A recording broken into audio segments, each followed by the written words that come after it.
साई राम। मैं मीनाक्षी आप सभी लोगों का हार्दिक अभिनंदन करती हूँ साई अनुभूति चैनल में और अनुभवों की श्रृंखला से एक बार फिर से एक बहुत प्यारा और अनोखा सा अनुभव लेकर आप सभी लोगों के समक्ष उपस्थित हुई। लेकिन उससे पहले चलिए सभी लोग हाथ जोड़ते हैं और बाबा का जयकारा लगाते हैं।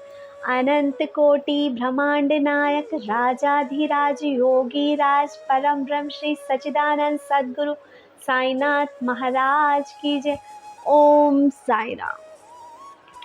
आज जो ये अनुभव मैं आपको बताने जा रही हूँ वो है रीना जी का, जो कि राजस्थान से।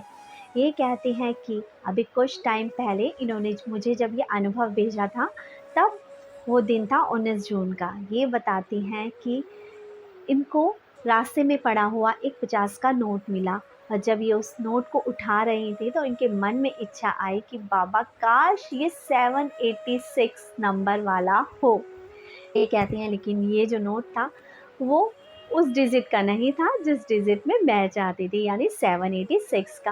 मेरे मन में थोड़ी उदासी तो हुई, बाबा काश कि जिसका डिजिट 786 होता तो मुझे कितना अच्छा लगता। ये कहती है थोड़ा सा टाइम बीतता है, 4-5 दिन बीतते हैं। उसके बाद इनका जो एक दोस्त है वो उन्हें पैसे देता है।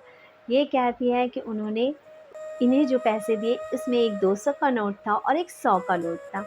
ये कहते हैं कि दोनों के दोनों नोट पे 786 लिखा हुआ था। ये कहती है कि मैं इतना ब्लेस्ड मानी उस वक्त कि बाबा उस वक्त भले ही इच्छा पूरी ना की हो आपने, लेकिन आपने देखो आज मेरे पास दो नोट 786 डिजिट के भेज दिए। जी हाँ, 786 नंबर आप सभी लोग जानते हैं कि हम सब लोगों को लगता है कि अगर 786 नंबर का हमारे पास नोट होगा तो हमारे पास बरकत होगी, क्योंकि मोमडन्स में ये माना जाता है कि ये जो नंबर होता है वो बहुत लकी नंबर होता है और ये खुदा का नंबर होता है।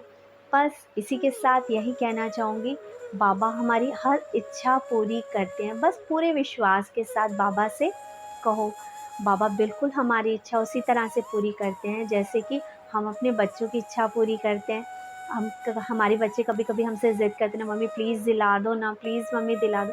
चाहे उस पल और उस समय पर यदि हमारे पास उस चीज़ के लिए पैसे नहीं हैं या हमारी इच्छा ना हो और हम नहीं दिलाते उस समय, लेकिन बाद में हमारे मन में ऐसा लगता है ना कि अरे हमने अपने बच्चे को नहीं दिया था, और फिर उसके बाद हम अपने बच्चे के लिए वो चीज़ लेकर आ जाते हैं। ऐसे ही हैं हमारे बाबा, अपनी इच्छा पूरे प्यार के साथ अपने बाबा के सामने रखते हैं ना, तो बाबा उसे दे ही देते हैं।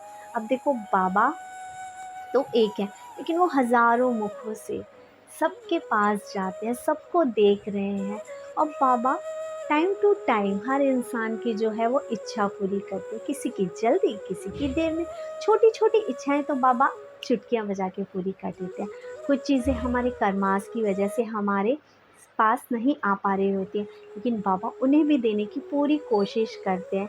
और बाबा कहते हैं ना कि अपनी कर्मास काट लो, मैं तुम्हारा साथ दूंगा। साईं सचरित में डॉक्टर पिल्ले की कथा है ना, जिसमें डॉक्टर पिल्ले कितने दर्द में तड़प रहा था कि वो बाबा के पास ये मैसेज पहुंचाता है कि बाबा मैं 7 जन्मों तक ये दर्द भोग लूँगा, लेकिन अभी के लिए फ़िलहाल मेरा ये दर्द सही करे। तो बाबा ने क्या कहा था, 7 जन्म क्यों, अभी थोड़ा सा दर्द सहन कर ले ताकि अगले 7 जन्मों के लिए तुझे मुक्ति मिल जाए। और फिर बाबा ने कहा था ना, थोड़ी देर में एक कौवा आएगा और तेरा दर्द ले जाएगा।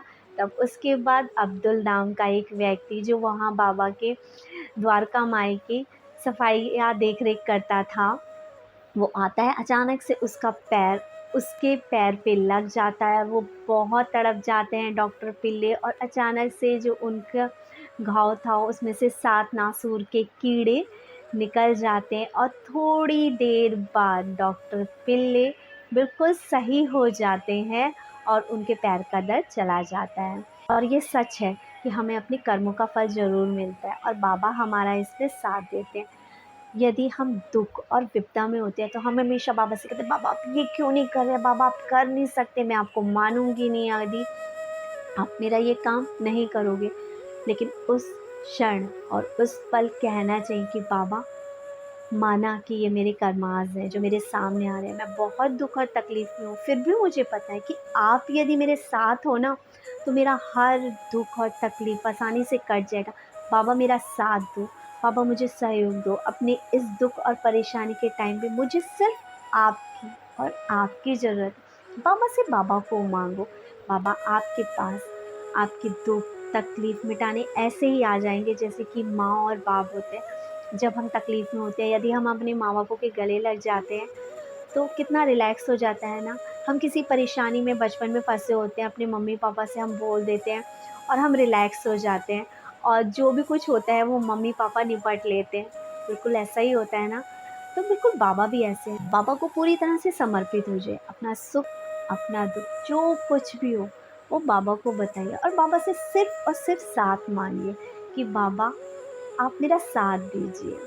क्योंकि कर्मों का फल तो सबको ही भोगना पड़ता है। अपने कर्मों की वजह से माता सीता को भी वनवास मिला था। मिला था या नहीं मिला था? लव कुश को उन्होंने जंगल में जन्म दिया था। क्या पता है आपको इसकी कथा? चलो नहीं पता तो मैं बताती हूँ। सीता माता जब छोटी थी ना, तब उन्हें अपने बागीचे में एक तोती बहुत पसंद आई। वो बहुत सुंदर लगी उन्हें और उन्होंने सेवकों से कहकर उसे पकड़वा लिया और सोने के पिंजरे में कैद कर लिया। अब जो तोती थी उस वक़्त उसके बच्चे होने वाले थे और जो तोता था उसको भी बहुत दुःख हो रहा था कि मतलब इस अवस्था में इसको कैदी बना लिया गया है और जो है सीता जी इसे छोड़ नहीं रही हैं। उस वक़्त उस तोते ने माता सीता को श्राप दिया था कि जिस तरह से मेरी बीवी वियोग में तड़प रही है और आज इसे अपने बच्चों को पिंजड़े में मुझसे दूर होके जन्म देना पड़ रहा है, ऐसा ही तेरे साथ भी होगा, तब तुझे पता चलेगा। और माता सीता को जो उन्होंने एक जाने अनजाने बचपन और नादानी में अपराध किया था, उसका फल भोगना पड़ा कि लव और कुश को उन्होंने अपने पति से दूर, राम जी से दूर जंगल में जन्म दिया था।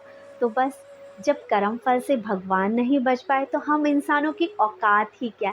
इसलिए अपने मन में ना कभी किसी के लिए कुविचार लाए। होता है कि हमारे फ्रेंड सर्कल में, हमारे रिलेशन में कुछ लोग हमारे बारे में बुरा सोचते हैं, बुरा करते हैं, हमें दिख रहा होता है। लेकिन उस अवस्था में भी हमें अगर सोचना है तो हमें सिर्फ़ भगवान से ये कहना है कि भगवान हम परेशान हैं, आप हमारा साथ दीजिए। भगवान वो जो कर रहे हैं वो उनका कर्म है, लेकिन बाबा आप हमें शक्ति दीजिए और आप उनके बुरे के बारे में मत सोचो। क्योंकि कुछ लोग होते हैं जब ऐसी चीज़ें होती हैं तो ऐसे लोगों के पास चले जाते हैं जहाँ पे कहते हैं कि नहीं ये हमारे साथ बुरा करता है, इसके साथ बुरा हो जाना चाहिए। अपनी प्रार्थनाओं में भी हम ये कहते हैं कि भगवान देखो ये मेरे साथ कितना बुरा कर रहा है, आप सँभालो, आप जाके देखो ये सब कुछ और इसका बुरा हो जाना चाहिए। ऐसा नहीं कहना कि उसका बुरा हो जाना चाहिए। हमें अपने भले के बारे में सोचना चाहिए।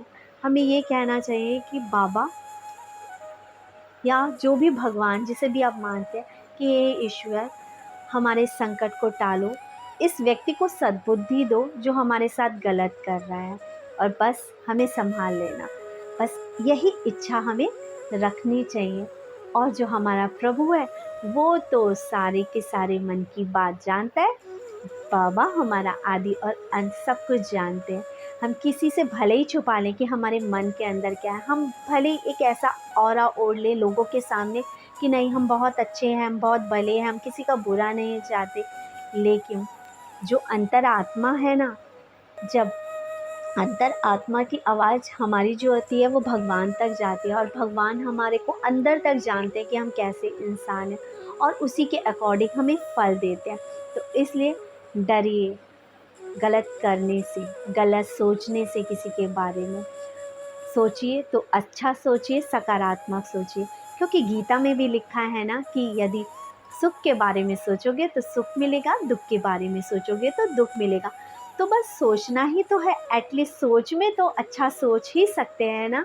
इसी के अलावा आप सभी के पास यदि बाबा के प्यारे प्यारे अनुभव अभी सुरक्षित रखे हैं तो चैनल के साथ शेयर कीजिए। आपके अनुभव ज़रूर शेयर किए जाएंगे। इसके अलावा आपका बहुत बहुत धन्यवाद चैनल को इतना प्यार और सहयोग देने के लिए। इसी के साथ चैनल को ज़्यादा से ज़्यादा शेयर करें, लाइक करें, सब्सक्राइब करें ओम साई राम।